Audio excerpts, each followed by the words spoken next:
Namaste. Myself, JVN Dr. K.K. Chaudhary, Faculty of Education and Methodology, Jyoti Vidyapeeth, Women University, Jaipur.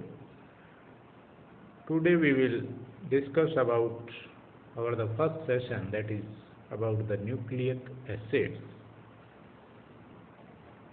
course MSc Zoology, second semester, subject molecular biology.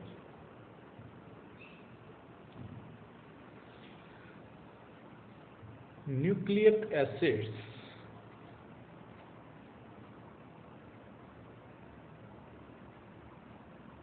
and DNA in particular are key macromolecules for the continuity of the life.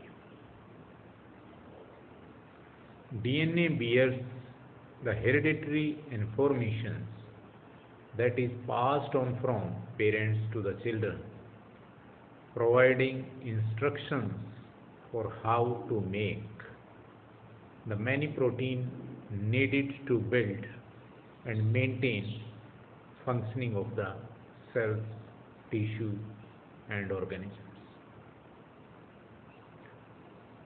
How DNA carry this information and how it put into action by the cells and organisms is a complex, fascinating and fairly mind-blowing, and we will explore it in more detail. Here we will just take a quick look at the nucleic acid from the macromolecules perspectives. Then come on the role of the DNA and the RNA in the cells. Nucleic acids, macromolecules made out of units called nucleotides, come in two naturally occurring varieties: deoxyribonucleic acid DNA, ribonucleic acids RNA. DNA is the genetic material found in living organisms all the way from single cell bacteria to multicellular mammals like you and me. Some viruses use RNA, not DNA, as their genetic material, but are not technically considered to be alive, since they cannot reproduce without help from the host. In eukaryotes, such as plants and animals, DNA is found in the nucleus, a specialized membrane-bound vault in the cell, as well as in certain other type of organelles, such as mitochondria and chloroplast of the plants. In prokaryotes, such as bacteria, the DNA is not enclosed in a membranous envelope, although it is located in a specialized cell region called the nucleoid. In eukaryotes, the DNA is typically broken up into number of very long linear pieces called chromosomes. While in prokaryotes such as bacteria, chromosomes are much smaller and often circular, ring-shaped. A chromosome may contain tens of thousands of the genes, each providing instruction on how to make a particular product needed by the cells. Many genes encode protein products, meaning that they specify the sequence of amino acid used to build a particular protein. Before this information can be used for protein synthesis, however, an RNA copy, a transcript of the gene, must first be made. This type of DNA is called the messenger RNA. This type of RNA is called messenger RNA, as it serves as a messenger between DNA and the ribosome. Molecular machines that read the messenger RNA sequence and use them to build proteins.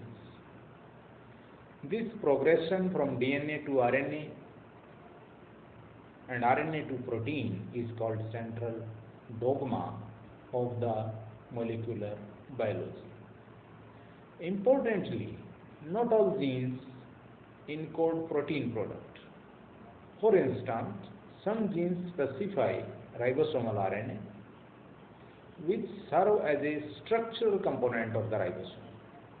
A transfer RNA, clover leaf shaped RNA molecules that bring amino acid to the ribosome for protein synthesis. Still, other RNA molecules such as tiny microRNA act as a regulator of the other genes, and a new type of non-protein coding RNA are being discovered all the time. Nucleotides, DNA and RNA are polymers. In case of the DNA, these are very long polymers and are made up of monomers known as nucleotides. When these monomers combine, the resulting chain is called polynucleotide. Poly means many. Polynucleotides. Each nucleotide is made up of 3 nitrogen containing ring structure called a nitrogenous base, a 5 carbon sugar, and at least 1 phosphate group. The sugar molecule has a central position in the nucleotide with the base attached to one of its carbon and the phosphate group attached to another. Let's look at each part of a nucleotide in turn.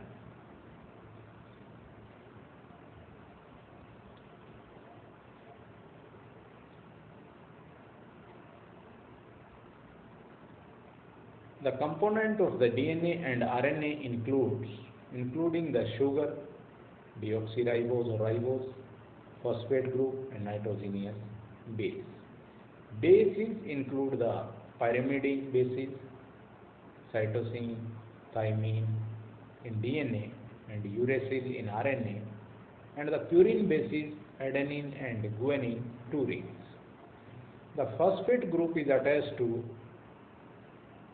5' carbon and 2' carbon bear a hydroxyl group in ribose, but no hydroxyl in deoxyribose. The nitrogenous base of the nucleotide are organic, carbon-based molecules made up of nitrogen-containing ring structures. Each nucleotide in DNA contains one of the 4 possible nitrogen bases: adenine, guanine, cytosine, and the thymine. Adenine and guanines are the purine, meaning that their structure contains 2 fused carbon-nitrogen rings. Cytosine and thymine, in contrast, are pyrimidines and have a single carbon-nitrogen ring.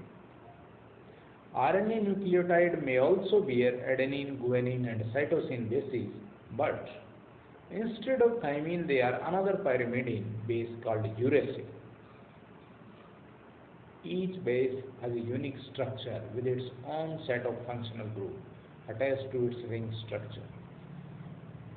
In molecular biology shorthand, the nitrogen base are often just referred to by their 1-letter symbol A, T, G, C, and U. DNA contains A, T, G, and C, while RNA contains A, U, G, and C. These are the nitrogen bases. Now, sugar. In addition to having slightly different set of the bases, DNA and RNA nucleotide also have slightly different sugar. The 5 carbon sugar in DNA is called deoxyribose, while in RNA the sugar is ribose. These two are very similar in structure, with just one difference: the second carbon of ribose bear a hydroxyl group, while the equivalent carbon of deoxyribose has a hydrogen instead. The carbon atom of a nucleotide sugar molecules are numbered as 1, 2, 3, 4, 5 prime. As in a nucleotide, the sugar occupies the central position with a base attached to its first prime carbon and phosphate attached to its 5 carbon, prime carbon. Neither phosphates. Nucleotides may have a single phosphate group, a chain of up to 3 phosphate groups attached to the 5 carbon of the sugar. Some chemistry sources use the term nucleotide only for the single phosphate case, but in molecular biology, the broader definition is generally accepted. In a cell, nucleotide about to be added to the end of a polynucleotide chain will bear a series of 3 phosphate groups. When the nucleotide joins the growing DNA or RNA chain, it loses 2 phosphate groups. So, in a chain of DNA or RNA, each nucleotide has just 1 phosphate group. Okay. Now, the polynucleotide chain. A consequence of the structure of the nucleotide is that a polynucleotide chain has directionality. That is, it has 2 ends that are different from each other. At the 5 prime end or the beginning of the chain, 5 prime phosphate group of the first nucleotide in the chain stick out. At the other end, called the 3 prime end, the 3 hydroxyl of last nucleotide added to the chain is exposed. DNA sequences are usually written in the 5 prime to 3 prime direction, meaning that the nucleotide at the 5 prime end come first and the nucleotide at the 3 prime end come the last. A new nucleotide are added to the strands of the DNA or RNA. The strand grow at its 3 prime end while the 5 prime phosphate of an incoming nucleotide attaching to the hydroxyl group at the 3 prime end of the chain. This makes the chain each sugar joined to its neighbor by a set of bonds called phosphodiester linkage. Then, property of the DNA. Deoxyribonucleic acid DNA chains are typically found in the double helix, a structure in which 2 matching chains are stuck together. The sugar and phosphate lie on the outside of the helix, forming the backbone of the DNA. This portion of the molecule is sometimes called sugar phosphate backbone.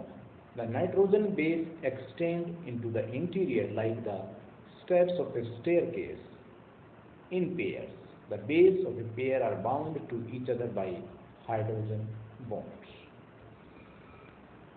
The 2 strands of the helix run in opposite direction, meaning that the 5 prime end of the one strand is paired up with the 3 prime end of its matching strand. This is referred to as anti-parallel orientation and is important for the copying of the DNA. So, in any case, can any 2 bases decide to get together and form a pair in the double helix? The answer is a definite no, because the size of the functional group of base pairing is highly specific. A can only bind with a T and G can only bind with a C. This means that the 2 strands of DNA double helix have a very predictable relationship to each other.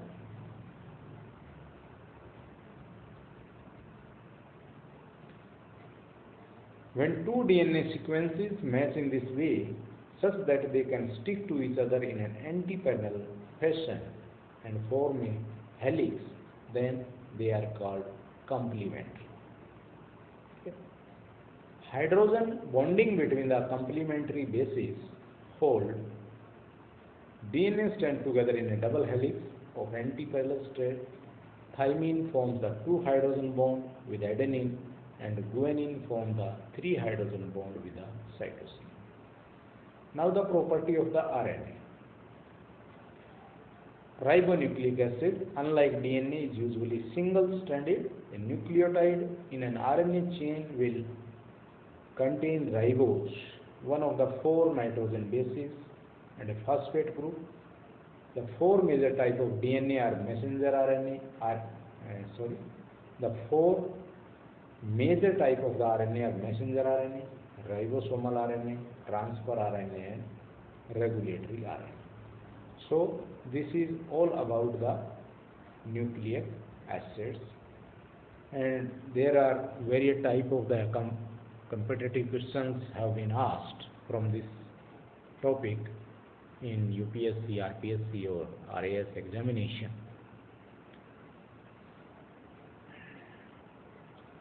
So what is DNA, what is RNA, what is the role of DNA, who is hereditary material, DNA is complementary or not complementary, double helix or single helix, what are the nitrogen bases in DNA, what are the nitrogen bases in RNA. So such type of the questions have been asked in the various competitive exams. So hope you understand about the topic. Thank you very much.